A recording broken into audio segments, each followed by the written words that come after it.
जी नमस्कार, मैं हूं प्रज्ञा रश्मि और स्वागत है आप सभी का हमारे YouTube चैनल हिंदी ज्ञान वाहिनी पर। मुंशी प्रेमचंद की सर्वश्रेष्ठ कहानियों की श्रृंखला में आज हम लेकर के आए हैं उनकी अगली कहानी विचित्र होली। तो आइए सुनते हैं कहानी विचित्र होली। उससे पहले यदि आपने हमारे चैनल को अभी तक सब्सक्राइब नहीं किया है तो कृपया हमारे चैनल को लाइक, शेयर और सब्सक्राइब जरूर कर लें। बेल आइकन को प्रेस करना बिल्कुल ना भूलें, जिससे कि आपको आने वाली बेहतरीन कहानियाँ सबसे पहले मिल सकें। तो आइए सुनते हैं कहानी विचित्र होली। होली का दिन था। Mister A.B. क्रॉस शिकार खेलने गए हुए थे। साइस, अर्दली, मेहतर, भिश्ती, ग्वाला, धोबी सब होली मना रहे थे। सबों ने साहब के जाते ही खूब गहरी भंग चढ़ाई थी और इस समय बगीचे में बैठे हुए होली फाग गा रहे थे। पर रह रहकर बंगले के फाटक की तरफ झांक लेते थे कि साहब आ तो नहीं रहे हैं। इतने में शेख नूर अली आकर सामने खड़े हो गए। साइस ने पूछा, कहो खान सामा जी, साहब कब आएंगे? नूर अली बोला, उसका जब जी चाहे आए, मेरा आज इस्तीफा है, अब इसकी नौकरी ना करूंगा। अर्दली ने कहा, ऐसी नौकरी फिर ना पाओगे, 4 पैसे ऊपर की आमदनी है, नाहक छोड़ते हो। नूर अली ने कहा, अजी लानत भेजो, अब मुझसे गुलामी ना होगी, या हमें जूतों से ठुकराएं और हम इनकी गुलामी करें। आज यहाँ से डेरा कूच है, आओ तुम लोगों की दावत करूं। चले आओ कमरे में, आराम से मेज पर डट जाओ, वह बोतलें पिलाऊं कि जिगर ठंडा हो जाए। साइस ने कहा, और जो कहीं साहब आ जाए? नूर अली ने कहा, अरे वह अभी नहीं आने का, आओ आओ चले आओ। साहबों के नौकर प्रायः शराबी होते हैं। जिस दिन से साहब के यहाँ गुलामी लिखाई, उसी दिन से यह बला उनके सिर पड़ जाती है। जब मालिक स्वयं बोतल की बोतल उड़ेल जाता हो तो भला नौकर क्यों चूकने लगे? यह निमंत्रण पाकर सब के सब खिल उठे। भंग का नशा चढ़ा ही हुआ था। ढोल मंजीरे छोड़ छाड़कर नूर अली के साथ चले और साहब के खाने के कमरे में कुर्सियों पर आ बैठे। नूर अली ने विस्की की बोतल खोलकर गिलास भरे और चारों ओर चढ़ाना शुरू कर दिया। ठर्रा पीने वालों ने जब ये मज़ेदार चीजें पाई तो गिलास लुढ़काने लगे। खान सामा भी उत्तेजित करता जाता था। जरा देर में सबों के सिर फिर गए, भय जाता रहा। एक ने होली छेड़ी, दूसरे ने सुर मिलाया, फिर गाना होने लगा। नूर अली ने ढोल मंजीरा लाकर रख दिया और अब वहीं मजलिस जम गई।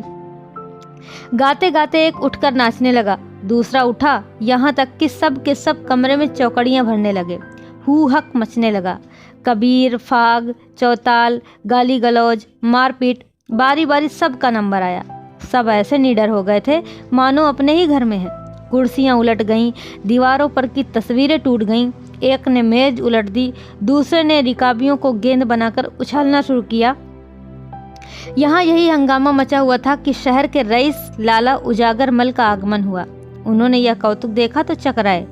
खानसामा से पूछा, ये क्या गोलमाल है शेख जी? साहब देखेंगे तो क्या कहेंगे? नूर अली ने कहा, अब साहब का हुक्म ही ऐसा है तो क्या करें। आज उन्होंने अपने नौकरों की दावत की है, उनसे होली खेलने को भी कहा है। सुनते हैं लाट साहब के यहाँ से हुक्म आया है कि रियाया के साथ खूब रब्त जब्त रखो, उनके त्योहारों में शरीक हो, तभी तो ये हुक्म दिया है, नहीं तो इनके मिजाज ही न मिलते थे। खैर आइए तशरीफ रखिए, निकालो कोई मजेदार चीज। अभी हाल में विलायत से पार्सल आया है। सेठ उजागरमल बड़े उदार विचारों के मनुष्य थे। अंग्रेजी दावतों में बेधड़क शरीक होते थे। रहन सहन भी अंग्रेजी ही था और यूनियन क्लब के तो वह एकमात्र कर्ता ही थे। अंग्रेजों से भी उनकी खूब छनती थी और मिस्टर क्रॉस तो उनके परम मित्र ही थे। जिलाधीश से चाहे वह कोई हो, सदैव उनकी घनिष्ठता रहती थी। नूर अली की बातें सुनते ही एक कुर्सी पर बैठ गए और बोले, अच्छा ये बात है, हाँ तो फिर निकालो कोई मजेदार चीज, कुछ गजल वजल भी हो। नूर अली ने कहा, अरे हुजूर, आपके लिए सब हाजिर है। लाला साहब कुछ तो घर से ही पीकर चले थे, यहाँ कई गिलास चढ़ाए तो जबान लड़खड़ाते हुए बोले, क्यों नूर अली, आज साहब होली खेलेंगे? नूर अली ने कहा, जी हाँ। उजागर ने कहा, लेकिन मैं रंग वंग तो लाया नहीं, भेजो चटपट किसी को मेरी कोठी से रंग पिचकारी वगैरह ले आए। साइस से कहा, क्यों घसीटे, आज तो बड़ी बहार है। घसीटे ने कहा, बड़ी बहार है, होली है ना। उजागर ने गाते हुए कहा, आज साहब के साथ मेरी होली मचेगी, आज साहब के साथ मेरी होली मचेगी, खूब पिचकारी चलाऊंगा। घसीटे ने कहा, खूब अबीर लगाऊंगा। ग्वाला ने कहा, खूब गुलाल उड़ाऊंगा। धोबी ने कहा बोतल पर बोतल चढ़ाऊंगा। अर्दली ने बोला खूब कबीरे सुनाऊंगा। उजागर ने कहा आज साहब के साथ मेरी होली मचेगी। नूर अली ने कहा अच्छा अब सब लोग संभल जाओ, साहब का मोटर आ रहा है। सेठ जी यह लीजिए, मैं दौड़कर रंग पिचकारी लाया, बस एक चैताल छोड़ दीजिए और जैसे ही साहब कमरे में आए उन पर पिचकारी छोड़िए। और दूसरे लोगों से कहा तुम लोग भी उनके मुंह में गुलाल मलो, साहब मारे खुशी के फूल जाएंगे। वालो मोटर हाथे में आ गया, अब सभी होशियार हो जाओ। मिस्टर क्रॉस अपनी बंदूक हाथ में लिए मोटर से उतरे और लगे आदमियों को बुलाने, पर वहां तो जोरों से चौताल हो रहा था। सुनता कौन है? चकराए कि आखिर मामला क्या है? क्या सब मेरे बंगले में गा रहे हैं? क्रोध से भरे हुए बंगले में दाखिल हुए तो डाइनिंग रूम से गाने की आवाजें आ रही थीं। फिर अब क्या था? जामे से बाहर हो गए, चेहरा विकृत हो गया। हंटर उतार लिया और डाइनिंग रूम की ओर चले, लेकिन अभी तक एक कदम दरवाजे के ही बाहर था कि सेठ उजागरमल ने पिचकारी छोड़ी। सारे कपड़े तर हो गए, आंखों में भी रंग घुस गया। आंखें पोंछ ही रहे थे कि साइस ग्वाला सब के सब एक साथ दौड़े और साहब को पकड़कर उनके मुंह में रंग मलने लगे। धोबी ने तेल और कालिक का पाउडर लगा दिया। साहब के क्रोध की सीमा न रही। हंटर लेकर सबों को अंधाधुंध पीटने लगा। बेचारे सोचे हुए थे कि साहब खुश होकर इनाम देंगे। हंटर पड़े तो नशा हिरन हो गया, कोई इधर भागा कोई उधर। सेठ उजागरमल ने यह रंग देखा तो ताड़ गए कि नूर अली ने हम सभी को झांसा दिया है। एक कोने में दबक रहे। जब कमरा नौकरों से खाली हो गया तो साहब उनकी ओर बढ़े। लाला साहब के तो होश उड़ गए, तेजी से कमरे के बाहर निकले और सिर पर पैर रखकर बेतहाशा भागे। साहब उनके पीछे पीछे दौड़े। सेठ जी की फिटन फाटक पर खड़ी थी। घोड़े ने धम धम खटपट सुनी तो चौंका, कनौतियां खड़ी की और फिटन ले भागा। बड़ा विचित्र दृश्य था। आगे आगे फिटन, उसके पीछे सेठ उजागरमल, उनके पीछे हंटरधारी मिस्टर क्रॉस। तीनों बकटुट दौड़े चले जाते थे। सेठ जी एक बार ठोकर खाकर गिरे, पर साहब के पहुंचते पहुंचते संभल कर उठे। हाथे के बाहर सड़क तक घुड़दौड़ रही। अंत में साहब रुक गए।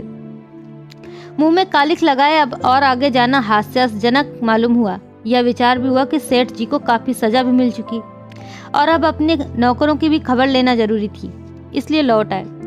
सेठ उजागरमल के जान में जाना ही बैठकर हाँफने लगे। तभी घोड़ा भी ठिठक गया। कोचवान ने उतरकर उन्हें संभाला और गोद में उठाकर गाड़ी पर बैठा दिया। लाला उजागरमल शहर सहयोगी समाज के नेता थे। उन्हें अंग्रेजों की भावी शुभकामनाओं पर पूर्ण विश्वास था। अंग्रेजी राज्य की तामीली, माली और मुल्की तरक्की के राग गाते रहते थे। अपनी वक्तृताओं में सहयोगियों को खूब फटकारा करते थे। अंग्रेजों में इधर उनका आदर सम्मान विशेष रूप से होने लगा था। कई बड़े बड़े ठेके जो पहले अंग्रेज ठेकेदारों को ही मिला करते थे, उन्हें दिए गए। सहयोग ने उनके मान और धन को खूब बढ़ाया था। अतएव मुंह से चाहे वह असहयोग ही की कितनी ही निंदा करें, पर मन में उसकी उन्नति चाहते थे। उन्हें यकीन था कि असहयोग एक हवा है, जब तक चाहे चलती रहे, उसमें अपने गीले कपड़े सुखा ले। वह असहयोगियों के कृत्यों का खूब बढ़ा चढ़ाकर बयान किया करते थे और अधिकारियों के कृत्यों को इन गढ़ी हुई बातों पर विश्वास करते देखकर दिल में उन पर खूब हंसते थे। ज्यों ज्यों सम्मान बढ़ता था, उनका आत्माभिमान भी बढ़ता जाता था। वह अब पहले की भांति भीरू न थे। गाड़ी पर बैठे और जरा सांस फूलना बंद हुआ तो इस घटना की विवेचना करने लगे। अवश्य नूर अली ने मुझे धोखा दिया, उसकी असहयोगियों से भी मिली भगत है।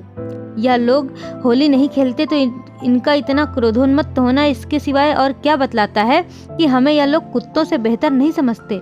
इनको अपने प्रभुत्व का कितना घमंड है, या मेरे पीछे हंटर लेकर दौड़े। अब विदित हुआ कि यह जो मेरा थोड़ा बहुत सम्मान करते थे वह केवल धोखा था। मन में यह हमें अब नीच और कमीना समझते हैं। लाल रंग कोई बाण तो नहीं था। हम बड़े दिनों में गिरजे जाते हैं और इन्हें डालियां देते हैं। वह हमारा त्योहार नहीं है, पर जरा सा रंग छोड़ देने पर यह इतना बिगड़ उठा। हाँ, मेरा इतना अपमान। मुझे उसके सामने ताल ठोक कर खड़ा हो जाना चाहिए था। भागना कायरता थी। इसी से तो यह सब शेर हो जाते हैं। कोई संदेह नहीं कि यह सब हमें मिलाकर असहयोगियों को दबाना चाहते हैं।